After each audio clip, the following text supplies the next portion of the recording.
Hello everyone, welcome to Azad Revenge Stories channel. I was standing there at the water cooler when I heard Vance bragging about his new beach house. Literally bragging, hands gesturing wildly, voice just loud enough for everyone to hear, while 20 of us had just been told to pack our desks. 20 people. People with families and mortgages and sick parents and student loans. I remember how the paper cup crumpled in my hand, water spilling down my wrist and onto my watch. The same watch my dad gave me when I graduated. Always be on time for what matters, he'd said. And what mattered right then was that Vice President Vance Mercer had just eliminated 20 positions, including mine, while his pet project had burned through $500,000. $500,000 with nothing to show for it. Nothing except apparently a down payment on his Malibu dream home. What made it worse? I'm the one who designed the financial tracking system that proved his project was failing. I'm the one who built the dashboard showing the money hemorrhaging month after month. I'm the one who flagged it, and I'm the one who got fired for budget constraints. I stood there, water dripping from my fingers as his eyes met mine across the break room. He smiled, actually smiled, then had the audacity to wink before turning back to his audience of yes-men. That's when I decided I wasn't just going to walk away. I was going to burn his perfect world to the ground. Sorry, I should introduce myself. I'm Talia Reeds, 32, Senior Systems Analyst. Well, former Senior Systems Analyst as of last Friday. Everyone says I'm the steady one, the friend who thinks before she speaks, who plans everything, who never causes trouble, the responsible one, the reliable one. They don't know this side of me. I didn't either until Vance pushed me there. Honestly, I can't believe I'm actually doing this, telling this story. I mean, but after everything that's happened, I feel like people need to hear it.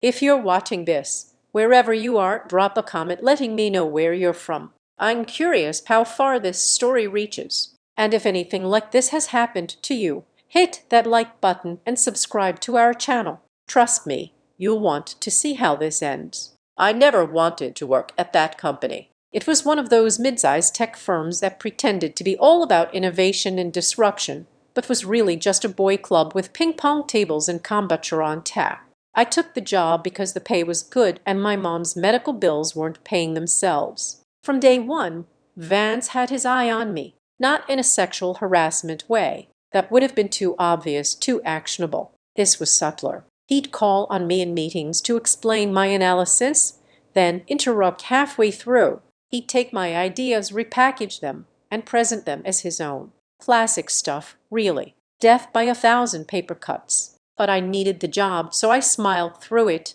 worked harder, stayed later, documented everything. Then came Phoenix. That's what Vance called his pet project. This supposedly revolutionary client management system that would change everything. The board gave him $500,000 and 12 months to deliver. He assembled his dream team, all men, all from prestigious universities, all with the right connections. I wasn't invited to a single planning meeting. 8 months in, our quarterly numbers weren't looking great. The CFO asked me to create a financial tracking system for all current projects. When I got to Phoenix, things didn't add up. Expenses were categorized weirdly. Deliverables were vague. Milestones kept shifting. I pulled an all-nighter mapping everything out. By morning, I had my answer. Phoenix was a disaster. At the current burn rate, they'd blow through the budget with nothing functional to show for it. I triple-checked my analysis, prepared my presentation, and scheduled a meeting with my direct supervisor,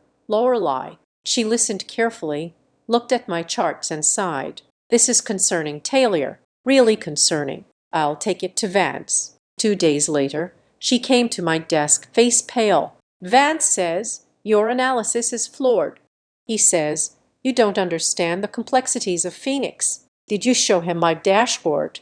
The numbers speak for themselves. She wouldn't meet my eyes. He's the VP, Taylor. He has the board's confidence. That night, I made a decision. I started copying documents, screenshots, email trails. I set up an anonymous cloud account and uploaded everything. Every expense report, every missed deadline, every revised projection. I documented conversations, took notes after meetings. For 6 months, I built my case in secret. all while watching Phoenix crash and burn in slow motion. The company's stock started slipping. Whispers of budget cuts filled the hallways. That's when I discovered Vance's solution.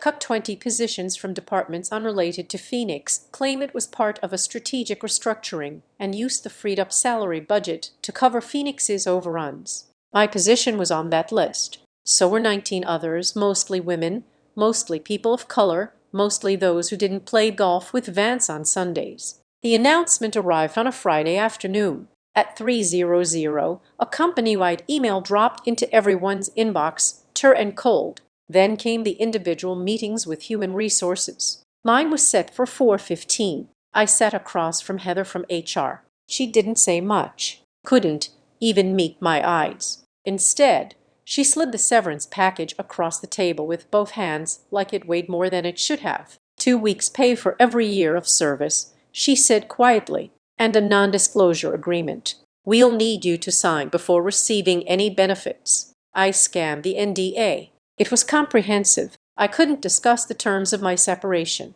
I couldn't disparage the company or its leadership. I couldn't reveal any proprietary information about internal projects, including Phoenix. But if I don't sign? I asked. Heather finally met my gaze. Then no severance, no recommendation letters, and potentially legal action if you violate confidentiality in any way. I nodded, took the papers, and said I'd think about it over the weekend. Then I went to my desk, packed my plans and photos, while my now former colleagues awkwardly avoided eye contact. That's when I overheard Vance by the water cooler talking about his beach house. That weekend, I didn't call my mom. I didn't tell my friends. I sat in my apartment surrounded by printouts, sticky notes, and my laptop, building the case that would destroy Vance Mercer. Monday morning, I should have been applying for jobs. Instead, I was outside board member Imani Washington's favorite coffee shop, not stalking, researching.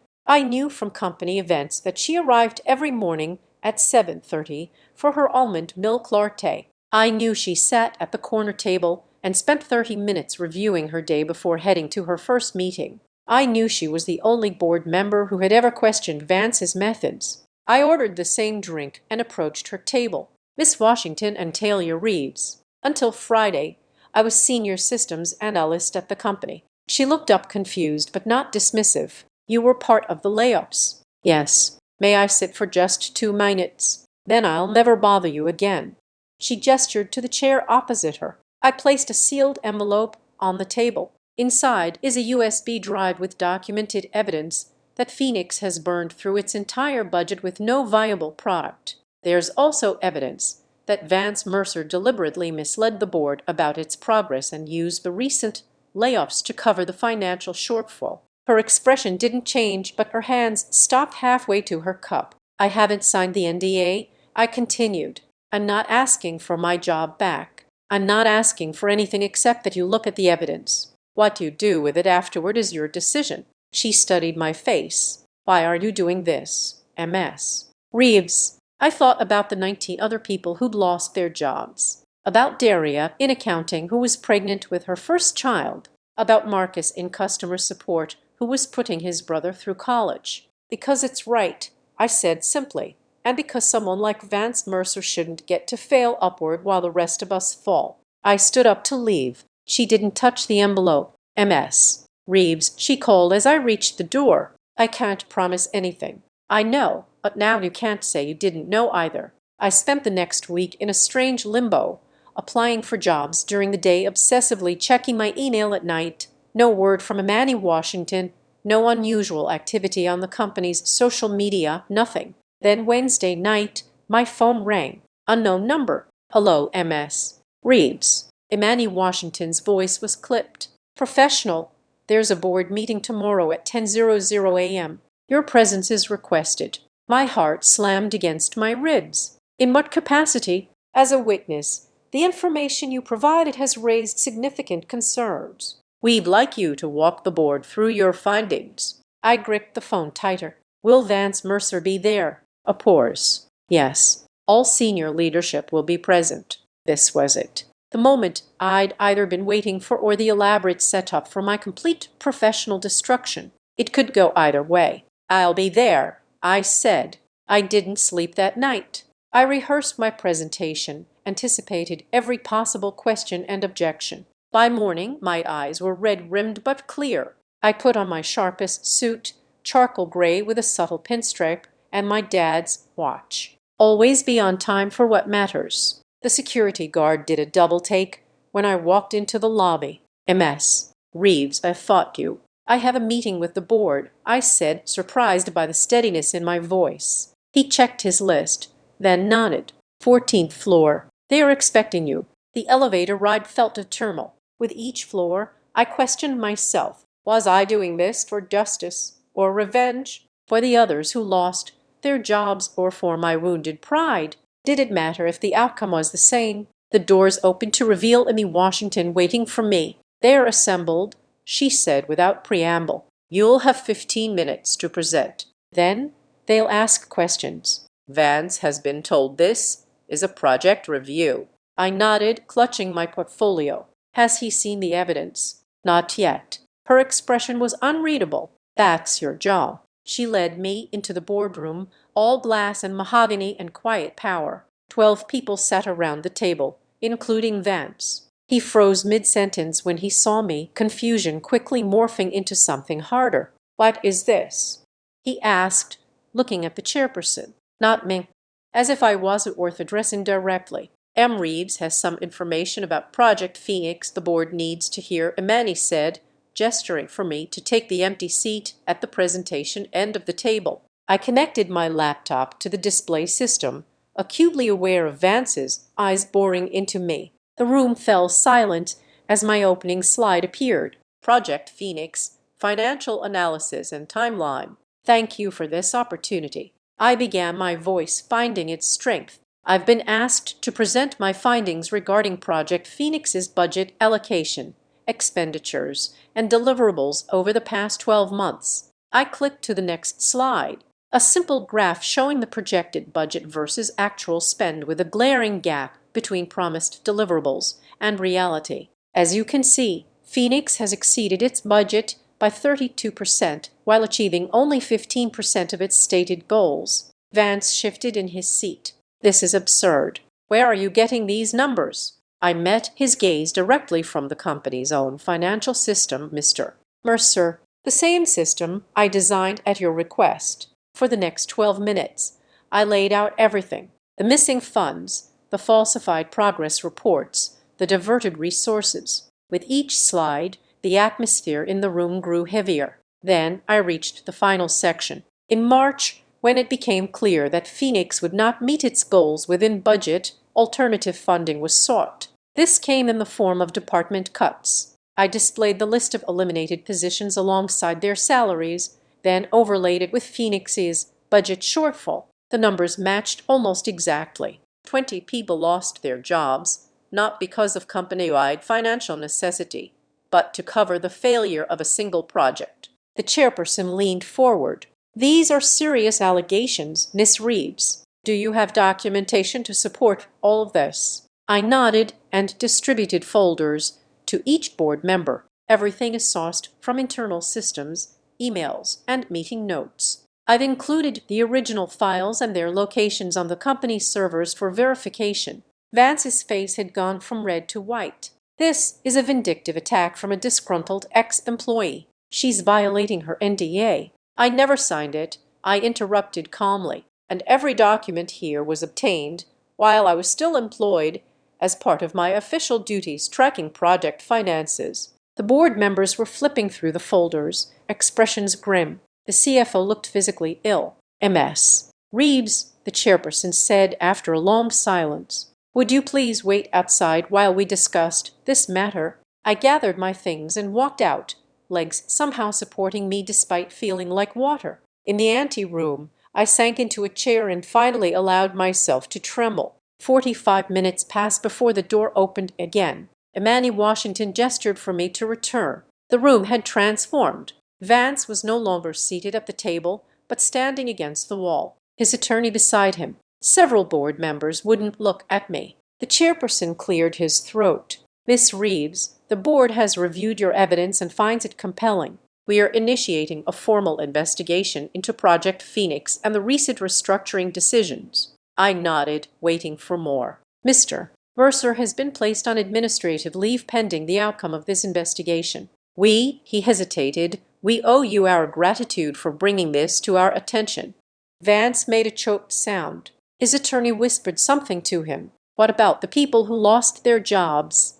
I asked, not ready to accept gratitude when 19 others were still unemployed. The chairperson and CFO exchanged glances. "That will be part of our review," the CFO said carefully. "If positions were eliminated improperly, we'll need to address that." "Not good enough. Not nearly good enough. I have one more thing to show you," I said, pulling a final document from my portfolio. "This is a list of the 19 other employees terminated last Friday. Next to each name, you'll find their performance reviews, project contributions, and cost-benefit analyses of their roles." I handed it to Amarni, who passed it to the chairperson. Reinstating these employees would cost less than the remaining budget allocated to Phoenix. And unlike Phoenix, they've all proven their value to this company. The room fell silent again. I had pushed as far as I could. Now it was up to them. The chairperson finally spoke. "Thank you, Miss Reeves. You've given us much to consider. We may need to contact you as our investigation proceeds." I recognized a dismissal when I heard one. I gathered my things and walked toward the door, passing close to Vance. He didn't look at me, but I heard his whispered words clearly. "You've made a very powerful enemy today." I paused, turned slightly toward him, and replied just as quietly, "No, Vance, I've exposed one." Then I walked out, my dad's watch ticking steadily on my wrist. Always be on time for what matters, and destroying Vance Mercer's carefully constructed world of privilege and corruption. That mattered more than anything. But walking out of that boardroom wasn't the end. It was barely the beginning, because what happened next would change everything. Not just for me, not just for Vance, but for every person who'd ever been stepped on by someone who thought they were untouchable. Wait until you hear what happened when I got to the elevator. The elevator doors opened, and there stood Lorelei, my former supervisor. Her eyes widened as she took in my presence in the executive floor. "Talia, what are you doing here?" she whispered, glancing nervously down the hall toward the boardroom. "Just finished a meeting," I said, stepping into the elevator beside her. "How are things in the department?" Her shoulders slumped.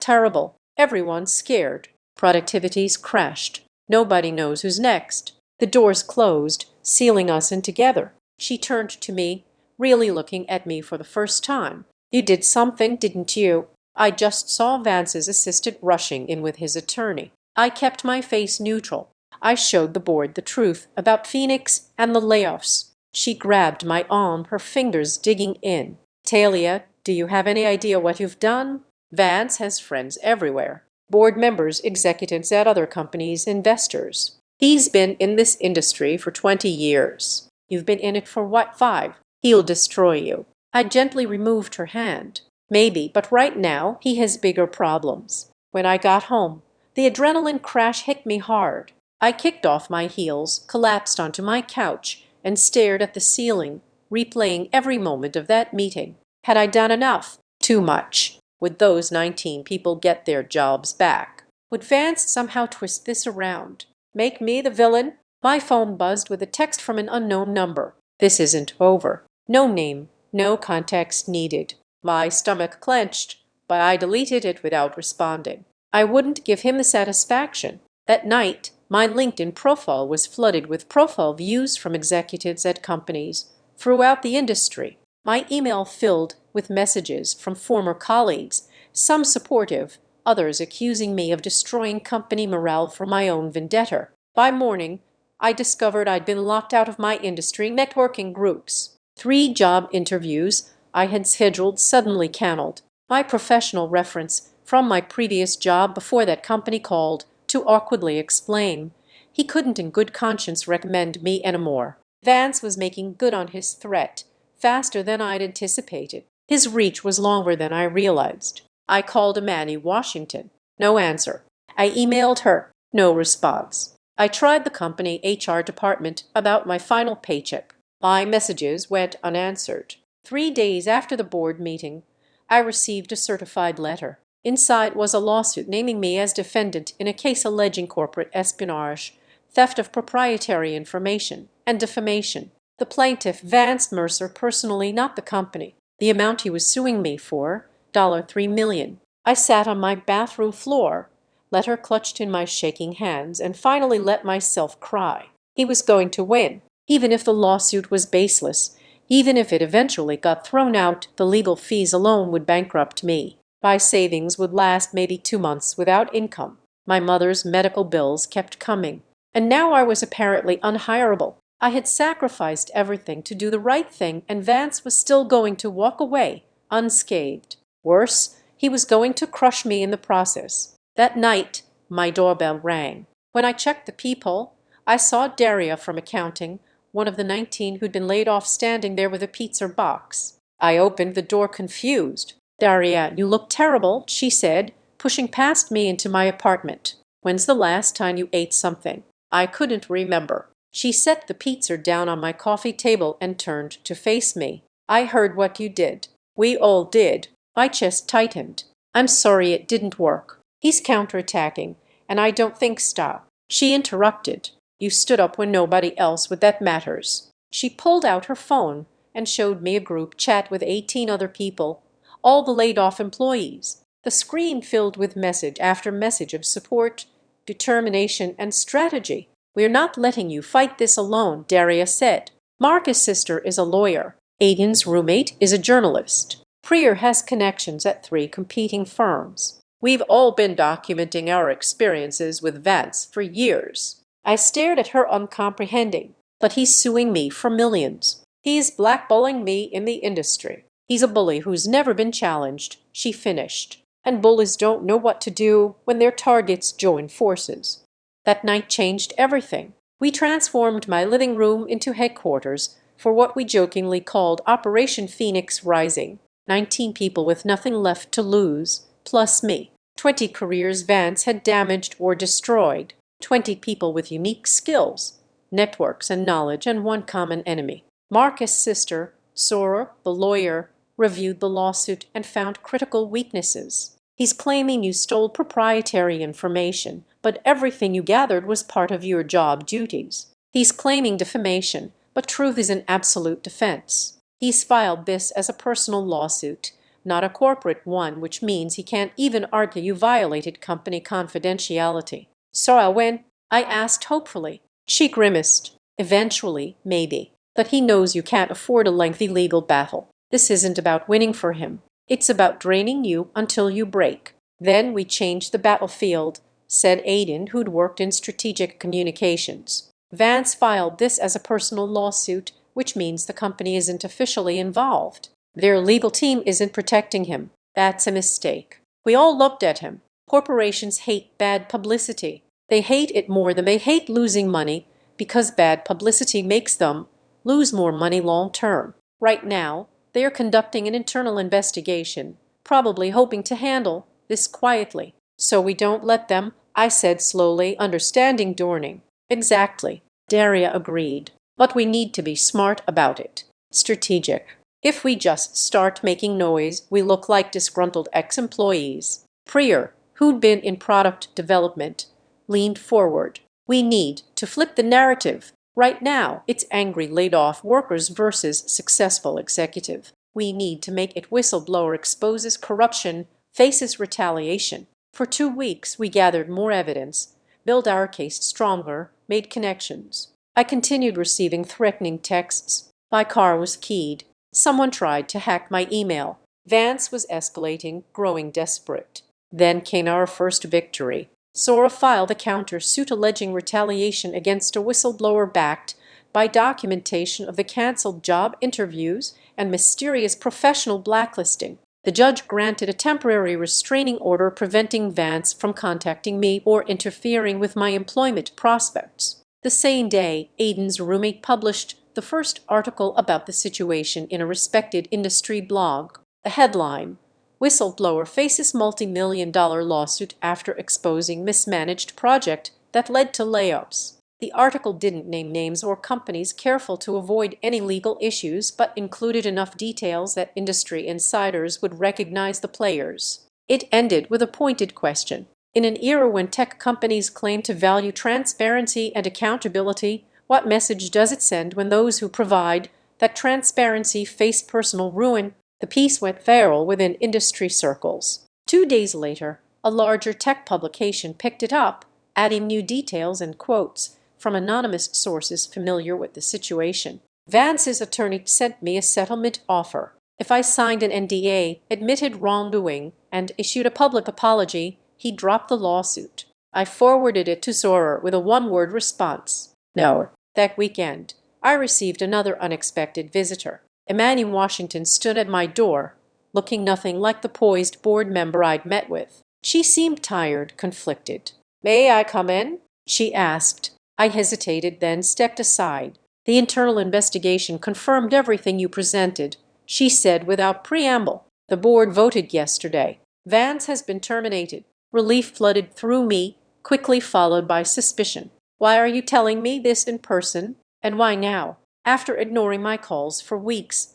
she sat on my couch, hands clasped tightly. "Because there's more, and it's complicated. The company wants to offer all 20 laid-off employees their jobs back with back pay and a formal apology. I waited for the catch, but they are concerned about the countersuit and the media attention. They want this handled quietly. They want us to sign NDAs, I guessed." She nodded. "And they want the countersuit dropped." I laughed, the sound harsh even to my own ears. "So Vance is gone, but everything else stays buried.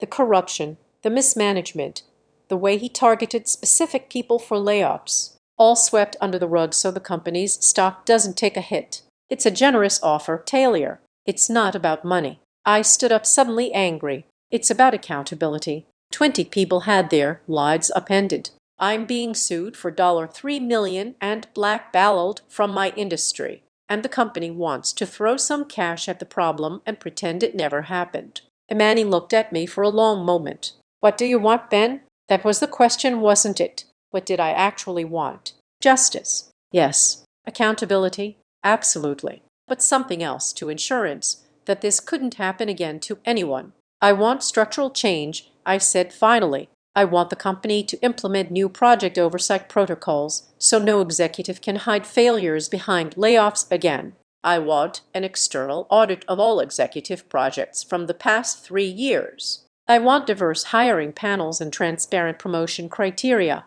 I took a breath, then continued. "I want a company-wide commitment that whistleblowers will be protected, not punished. And I want Vance's personal lawsuit against me dropped, not settled, dropped." Imani stared at me. "You're asking for fundamental changes to how the company operates." "Yes, because what happened to us wasn't one bad executive. It was a system that enabled him. That's what needs to change." She stood to leave.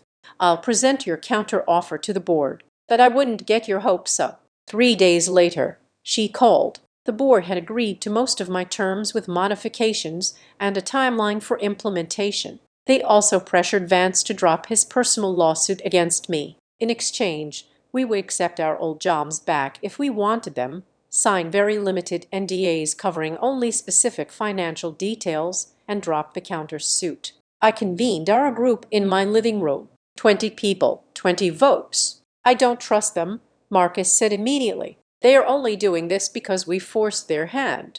Maybe, Daria countered. "But these changes would help everyone still working there and any future employees, too." The debate lasted hours. In the end, we agreed to a modified version of the company's offer with one critical addition: an employee oversight committee with real power to review executive decisions. To my surprise, the board accepted. 1 month later, I walked back into the company building, not as a vanquished former employee, but as the newly appointed head of project governance. 19 others returned too, many to better positions than they'd left. Vance's office had been cleared out, his name removed from the website. The Phoenix project was officially terminated. The money spent on it was written off as a strategic learning experience. But the real victory came 6 months later, when the first executive project came under review by our new oversight committee. The VP presenting looked nervous as we dissected his budget timeline and contingency plans. "This all looks in order," I said finally. but I have concerns about your staffing allocations. You've assigned junior team members to critical path tasks without senior support." He started to argue, then stopped, reconsidering. "You're right. I'll restructure the team assignments." That moment, watching an executive actually listen, actually change course based on feedback, felt better than any revenge fantasy I ever had. As for Vance, last I heard, he was struggling to find a new executive position. Turns out companies are hesitant to hire someone with his particular history. His LinkedIn still lists him as executive consultant, but industry gossip says he's basically unhireable at his former level. His precious beach house was put on the market 3 months ago. I still have moments of anger when I think about what he put us through, but mostly I feel something unexpected: gratitude. His actions forced me to discover a strength I never knew I had, to build alliances I wouldn't have otherwise formed, to create real lasting change instead of just getting by. Sometimes the best revenge isn't destroying your enemy. It's building something better from the ashes they left behind. That's the thing about people like Vance. They are so focused on protecting their power that they never see the real threat. People who care more about doing what's right than about winning. People who work together instead of tearing each other down. People who understand that real strength comes from lifting others up, not pushing them aside. Do I miss the person I was before all this? The quiet systems analyst who never caused trouble. Sometimes that life was certainly easier, but this one matters more. If you're watching this and you're facing your own Vance Mercer, someone who seems untouchable, who's built a fortress of power and connections around themselves, remember this: no one is actually untouchable. Systems can change. Power can shift. The key is finding your people, the ones who will stand with you when it matters. And sometimes the person you need to become to fight that battle is exactly the person you were always meant to be. That's it. That's my story. If it resonated with you at all, please hit that like button and subscribe to our channel. I'd love to know where you're watching from, and if you've ever had to stand up against someone who seemed too powerful to challenge, drop a comment below. Your story might help someone else find their courage, because that's how change happens. One story, one person, one moment of courage at a time. And trust me, it's worth it even when it's hard. Especially when it's hard. I invite you to subscribe to the Azad Revenge Stories channel. Like this video and support me further by hitting the like button so the story in this video can be heard by many more people. Thanks to all.